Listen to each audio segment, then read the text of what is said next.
Hey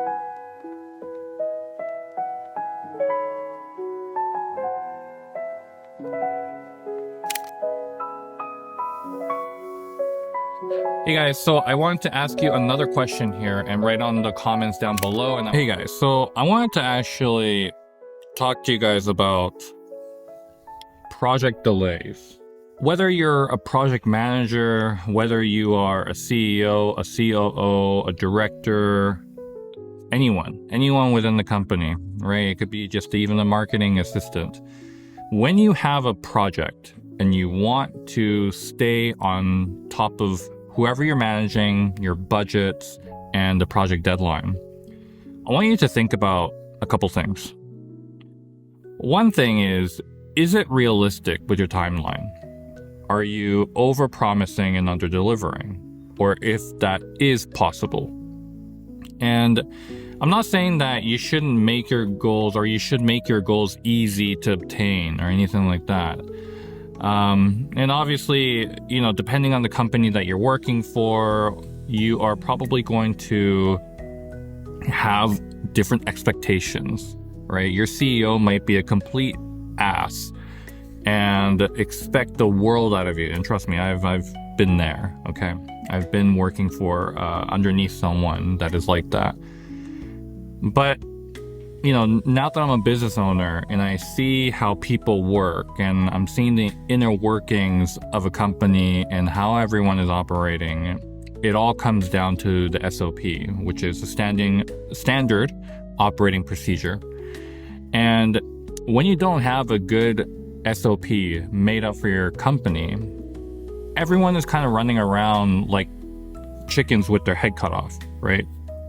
They're running around, don't know what's going on, they're bumping into walls, and they can't break down those walls because they don't know how to solve them. So you as a business owner, you should build an SOP, and you can obviously have some assistance with other people, but you ultimately know the inner workings of your company and how your company vision is moving forward. So what I recommend you do is start working on an SOP. You can use AI to help you kind of outline it, but at the end of the day, it's your company and you have your own goals set. And you need to make realistic goals, but goals that are not too far out of reach, but still obtainable, still challenging, right? And the way you obtain that, or the way you determine where that is by trial and error. And that's, I'm just going to be real with you. There is no magic formula for everything. You are doing this on the fly. You are doing this as you go, day by day, hour by hour, minute by minute. So when you are creating a standard operating procedure, you need to start to realize the fails that you have and start recording them, right?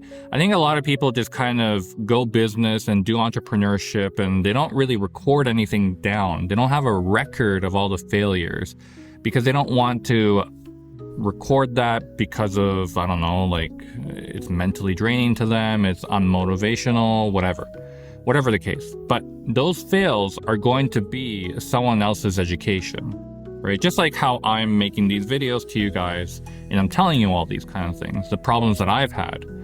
And what I would do if I was in your shoes and you were being an entrepreneur and getting your business up afloat. Okay. All your failures, record them.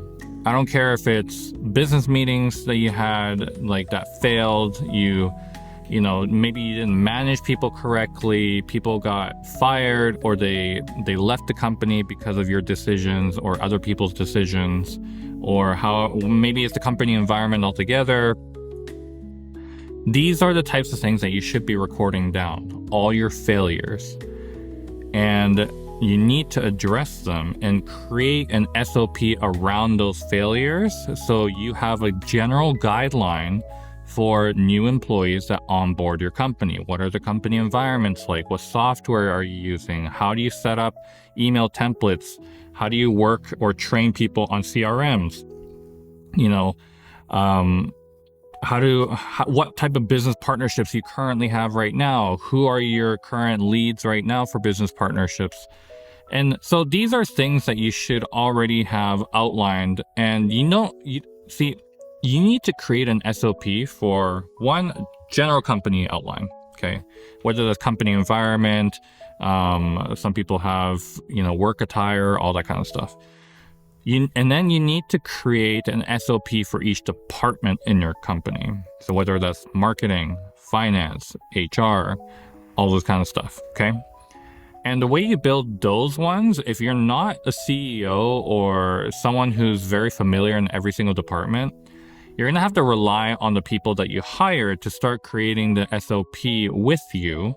So then they will create some outline, and then you guys will go back and forth between each other and say, okay, let's try this out, let's go for it.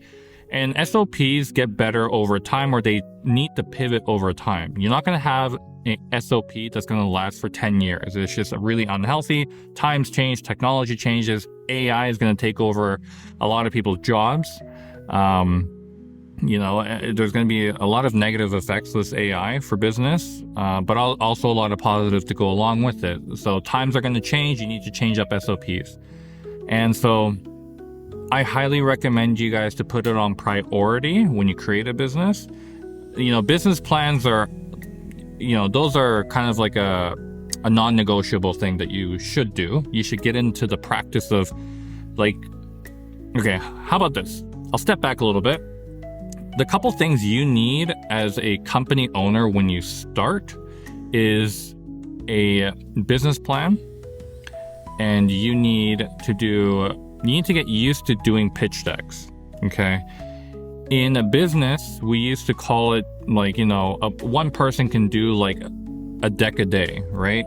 So they would write one pitch deck per day for whatever business or whoever they're approaching, because they would customize the pitch to, let's say, a business acquisition, a partnership, to each of those businesses. Okay, so that's number 2. And the third thing you need is SOP. These are the top 3 priority things you should have. And guys who are like, okay, you don't need to do business plans, you don't need SOP, you could just figure it out as the way you go. Yeah, part of that's true. Yeah, you're kind of figuring it out as you go, but business plans are pretty necessary if you want a business loan, right? You go to a business loan, you have no history of making any type of revenue or anything like that. You don't have previous history owning a business, and this is your first time. You're gonna need a realistic plan for your business. So a business plan, and most of these financial institutions, they look at your realistic forecasting of your budget. So if you are creating a budget and it's very unrealistic and you're like, oh, we're going to have 200% growth in the first year. Sure, that is possible. We're not saying you can't, but financial institutions are looking at the risk factor. And the more riskier you put yourself, 2 things might happen. 1, you just might get straight up declined. 2, you're probably going to have a way higher interest rate than what you should be getting. So, banks are in the game of loaning, right? They're not in the game of keeping your money safe or whatever. They're in the game of loaning you money and expecting paid back with interest. So, having said that, have those 3 things down pat when you start a business, and you're going to do really well. And yeah, I guess that's the rant that I wanted to go off of, because that's something that I learned myself. That the first business I created, I didn't have any business plan, no SOPs, nothing. Got declined by banks. I had nothing, really, I think I lost maybe 10 possible clients that I could have signed up because I didn't have an SOP. I didn't know what the hell I was doing, and I just winged it. Eventually it kind of caught on, but it's really not the way you should be doing things. I could have made my life so much easier. I could have kept or probably signed on those 10 clients, because the rest of the clients, it was easy going. So again, learn from my mistakes. You're going to have your own mistakes, and depending on where you're from and what town you live in and everything, demographics going to be different in who you're selling or what you're selling. So take it with a grain of salt of your current situation, but these are the 3 main basics of when you start to be an entrepreneur.